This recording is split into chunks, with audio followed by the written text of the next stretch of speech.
The camera sweeps across the jagged silhouette of a medieval fortress at dusk, its towers clawing at the blood-red sky. A narrator's voice cuts through the silence, steady and grave. Castles were built to protect, but they were also prisons of secrets.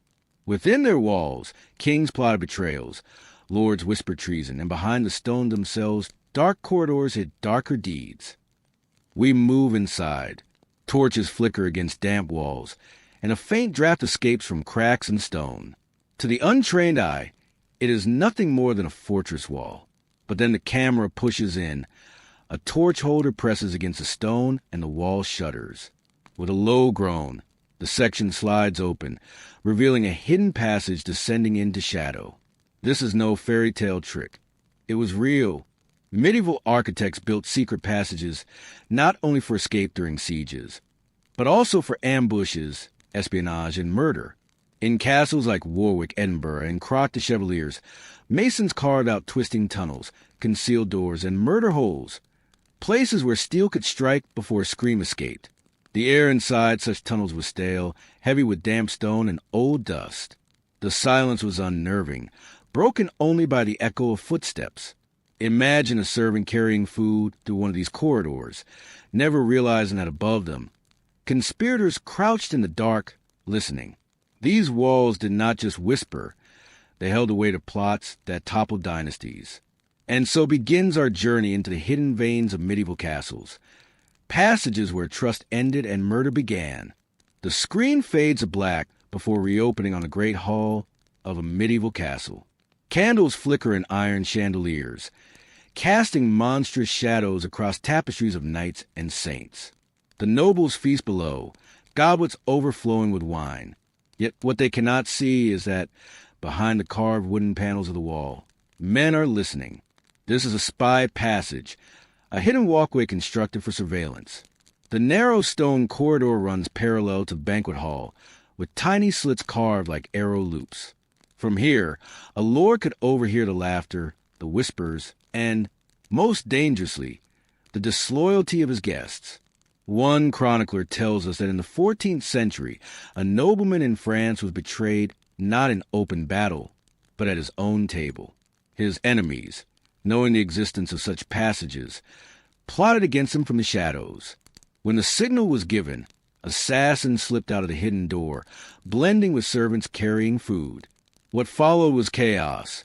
Daggers in the torchlight, blood spilled on white tablecloths, a lord collapsing into his feast before he could even draw his sword.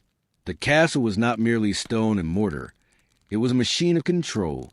Every secret passage was a weapon in itself, allowing the master of the keep to turn walls into spies and shadows into soldiers. Even the act of eating, laughing, or speaking freely could become a trap. The hidden passages were not just for escape. They were for entrapment, for silent murder, and for ensuring that no one inside those halls was ever truly safe. The camera shifts to a cold, narrow staircase spiraling into darkness. These were the postern passages, routes leading directly into the Lord's private chambers. They were designed for secrecy, meant for trusted servants to come and go unnoticed, or for the Lord himself to vanish should assassins storm the hall. But just as often, they were the very routes through which death arrived. Imagine the bedchamber of a medieval king. The fire crackles low, the tapestries muffling the winter wind. The monarch lies in bed, unaware that a stone panel in the corner has slid open. Through it creeps a figure, dagger in hand, the soft leather of his boots silent against the flagstones. These were the same secret routes that allowed mistresses to enter unseen, or rivals to slip in under cover of night. One of the most chilling accounts comes from the turbulent Wars of the Roses in England. Castles like the Tower of London held labyrinthine passages, and on more than one occasion, royal heirs were rumored to vanish into the darkness, never to be seen again. Was it poison in the goblet? A dagger through the ribs? Or strangulation in a chamber no one else could reach? The records remain vague, perhaps deliberately so. The genius of such hidden designs was that they erased certainty. A murder in the open left witnesses. A murder through a secret passage left only rumors. And in the medieval world, rumors could be more deadly than swords. Not all secret passages were meant for stealthy killers. Many were built as sally ports, hidden doors leading outside the walls, escape routes for lords and their families during sieges. Some led to rivers, others into forests, others to underground caverns.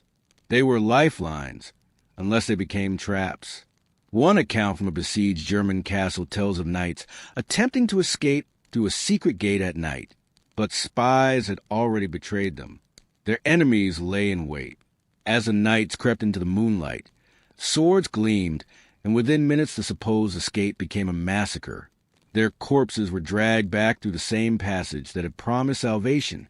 These doors could also be turned outward.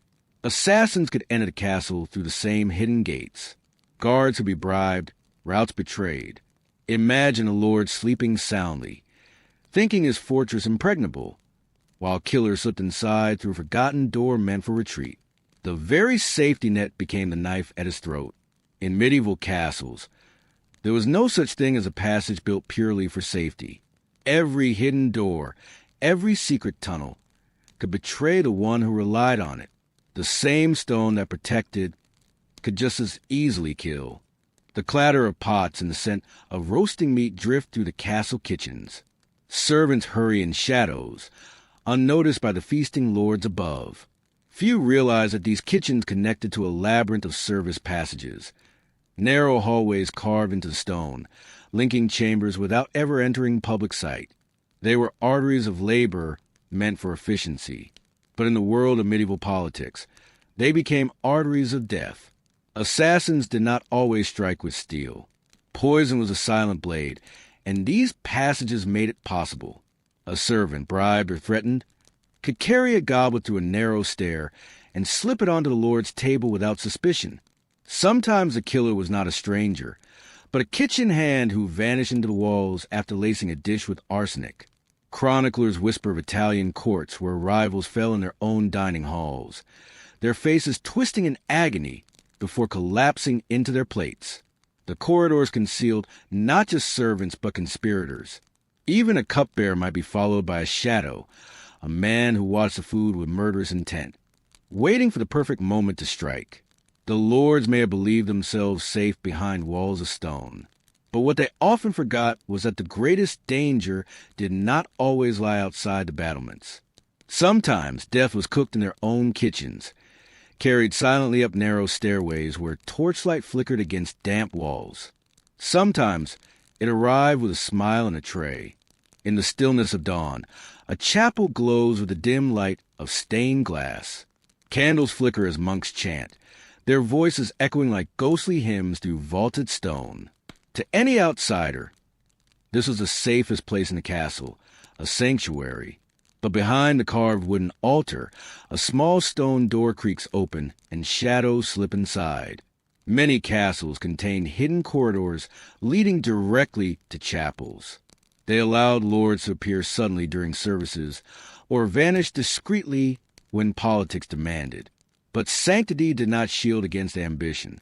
In some chronicles, enemies struck precisely here, where no one expected blood to spill. One grim tale speaks of a noble who knelt in prayer, unaware of the figures emerging from behind the altar. They came silently, daggers flashing in the candlelight.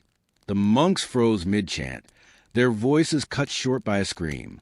Blood splattered across the marble floor, dripping into the grooves of the stone like red wax. The killers vanished the way they came, leaving only a corpse sprawled beneath the crucifix. What made chapel murders especially chilling was the violation. This was meant to be holy ground, a place where even enemies might kneel side by side under God's gaze. But the hidden passage twisted sanctuary into slaughterhouse for the powerful of the medieval world. Not even prayer could shield them from the blade.